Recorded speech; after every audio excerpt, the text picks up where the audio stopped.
leer de qué estamos hablando.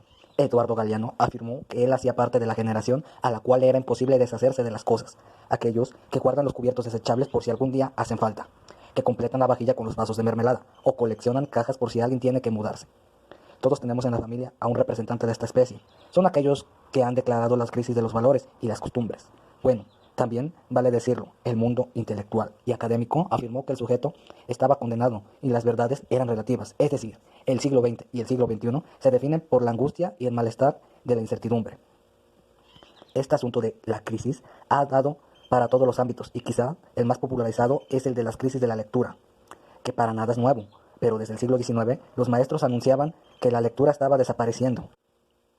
En el siglo XX, amparados en esa preocupación, se puso de moda la promoción de los hábitos de lectura y aparecieron los promotores de lectura, agenciados por los ministros de Educación y de Cultura, porque era necesario que niños y adultos leyeran, y han desempeñado un importante papel como mediadores del libro y de la lectura. Son ellos quienes han establecido lazos entre la biblioteca y la comunidad, han desarrollado estrategias como el burro lector o el bibliobús, para que el libro también sea visto como un producto de consumo cultural. El asunto con la promoción de los hábitos de lectura, o mejor, de las prácticas de la lectura, es que nos llevan a un cuello de botella, porque rara vez nos detenemos a pensar en qué consiste tan mencionada crisis de la lectura. Y eso precisamente es lo que dificulta el trabajo de los promotores y maestros. Además, porque apenas estamos entendiendo que esas prácticas lectoras es indispensable desarrollarlas desde los primeros años de infancia, pues es entre los 0 y los 5 años cuando se debe iniciar la socialización e internalización de la lectura, porque allí reside nuestro primer ingreso a la lectura. Desde esos primeros cuentos, historias, relatos que escuchamos y nos leen en voz alta, se construye nuestro más profundo universo atesorado. Es cierto que algo se quebró en la historia de la lectura, que las prácticas han cambiado y que ya no leemos de la misma manera que una mujer del siglo XIX. Y esto es realmente lo que cambió. No hemos dejado de leer nunca y la gente sigue leyendo en las calles, en los parques, en las bibliotecas, en los salones de clase y en sus casas, en los buses y así. Y si así no fuere, periódicos como El Cubo, por ejemplo, no se venderían.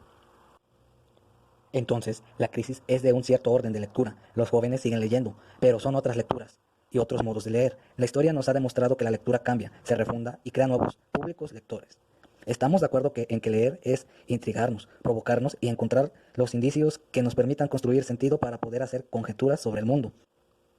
Siempre, a pesar de la poca fe que profesamos en este mundo desencantado, estamos codiciando el sentido, queremos hacer parte de lo que Raymond Williams llama estructura de sentimiento. La estructura de sentimiento es la pulsión de una época manifestada en el arte y las consecuencias de esa pulsión en la praxis cotidiana. Los públicos lectores responden a esa estructura de sentimiento de la cual son herederos, porque aunque sea intangible, esa pulsión influye en la construcción de sentido, en las significaciones y el consumo.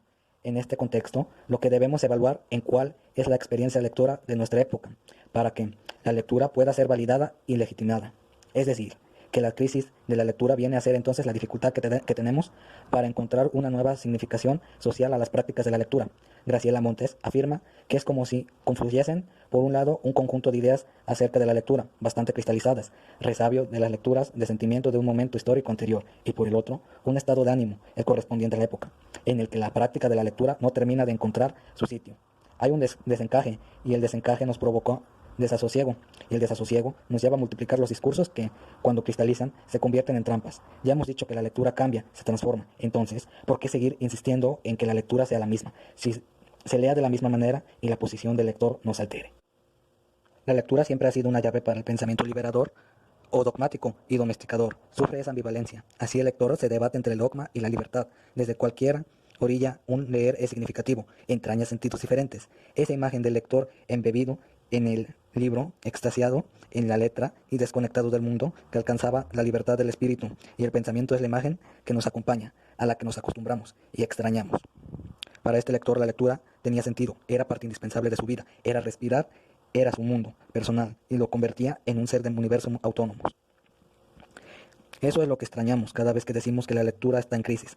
La significación y la idea romántica de que la lectura nos salva y nos hace mejores seres humanos. A eso es a lo que le seguimos apostando. El problema es que, en este nuevo orden de lectura, confundimos masificación con significación, y las estadísticas nos dicen que Colombia es un país sin lectores, porque compramos pocos libros. Y en ese afán entre el consumismo y la asignación se genera el culto al libro impreso, y se satanizan las nuevas formas del libro, como si este, a lo largo de la historia de la humanidad, hubiese sido siempre el mismo. El apocalipsis para maestros, escritores, editores, libreros, promotores, bibliotecarios y todos aquellos que se resisten a la idea de que nuestra estructura de sentimiento ha cambiado, y con ella las prácticas y las maneras de ver y construir el significado del mundo. Lo cierto en esta crisis es que la lectura está cambiando. Eso nos lleva a la simple conclusión de que hay que refundarla, darle un nuevo sitio, relacionarla con la pulsión contemporánea. La lectura, cero, es la que hay que preservar, ese primer asombro que despierta la letra como arcano sagrado y ritual, que nos devela que estamos vivos, que podemos descifrar el universo y quizá conquistarlo. Esta es la lectura que no puede desaparecer y que la mayoría de las veces es reprimida en las escuelas y nos niega la perplejidad, el enigma. Vista así, la lectura es una actividad de por vida, en toda nuestra vida. Esto, para nada, es una intención de disminuir el valor de la escuela en la enseñanza. Pero lo cierto es que, a pesar de la preocupación de la sociedad por el tema, la responsabilidad parece recaer en los profesores de español y literatura, escritores, editores, promotores de lectura y bibliotecarios. Esta, quizás, es la mayor dificultad a la hora de enfrentarse a la crisis de la lectura. ¿Por qué no entender que la lectura es un fenómeno transversal a todo el ejercicio cotidiano de nuestras vidas? La separa y la pone en un sitial de falsa trascendencia. Esta trascendencia de la lectura la aleja de su sitial natural y nos hace creer que es reservada para seres especiales alejados de lo cotidiano. Al contrario, la apuesta debe ser por enseñarles a los niños y jóvenes que la lectura es una práctica a la que todos estamos espontáneamente abiertos. No vamos a desconocer que los textos proponen forma de lectura especializada y que esto ha generado un universo cultural complejo con un tipo de lector específico, el lector erudito. Y eso está bien, es necesario, pero la única alternativa para volver a instalar la lectura como una práctica vigente extendida es recuperar la necesidad básica de los seres humanos de descubrir el mundo y entender que la lectura y el libro son los mecanismos perfectos y no se contradicen con otros discursos. La respuesta no está en acusar a la televisión, a la internet, al cine, a los juegos de video. La búsqueda debe iniciar en entender cuál es la estructura de sentimiento de nuestra época, en la que es evidente que la lectura no está de moda, esa lectura inicial, aunque estemos al tanto de las novedades editoriales. En el libro, sin importar su soporte material, se condensa el acto de la lectura.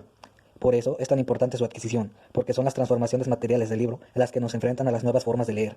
No es necesario asumir una actitud de secta ante las nuevas tecnologías. Creo que la feria del libro poco a poco ha ido demostrando que el libro impreso aún está vigente, pero que es necesario exponer los avances en los soportes materiales. En este punto tenemos que acudir nuevamente a los profesores de todas las áreas y a los promotores de la lectura. Las actividades de la promoción de la lectura se concentran en hacer cosas, en leer, por placer, un concepto de Roland Barthes, que ha sido desdibujado y descontextualizado, y terminó por convertirse en divertirse leyendo, o leer cosas fáciles, divertidas y que no traen problemas, o leer cómodamente sentado en un almohadón, que también era una manera de agionar la lectura al tono de la época. Es de suponer que unos textos hacían pensar más que otros, pero los que hacían pensar entretenían tanto y tan bien como los otros. En cambio, el mandato de lo divertido produjo un gran recorte en las lecturas y una homogeneización que creó condiciones negativas a la práctica. Graciela Montes. Quizá el afán de equipar la lectura a las nuevas formas de entretenimiento que ofrece la sociedad actual ha generado este tipo de prácticas factoras que bien se puede resumir en leer por leer, sin construir significados. Si esto le agregamos la ausencia de maestros y promotores lectores, el panorama es mucho más grave. Es difícil transmitirle al otro el amor por la lectura, por el libro, si quien enseña no hace parte de una comunidad de lectores y ha olvidado su relación primaria con la lectura. Creo que este es uno de los asuntos que entraña mayor dificultad en la legitimación de la lectura en nuestra época. La insistencia en los hábitos de la lectura, en leer por placer, es decir, por entretenimiento, ha terminado por despojar a la lectura de su carga de insubordinación y deseo. Si bien respondemos a un orden de lectura que es impuesto por los lineamientos generales de educación y que se sustenta en la construcción de un canon indispensable, conocer la lectura nos permite la distancia y la rebeldía necesaria para subvertir ese orden.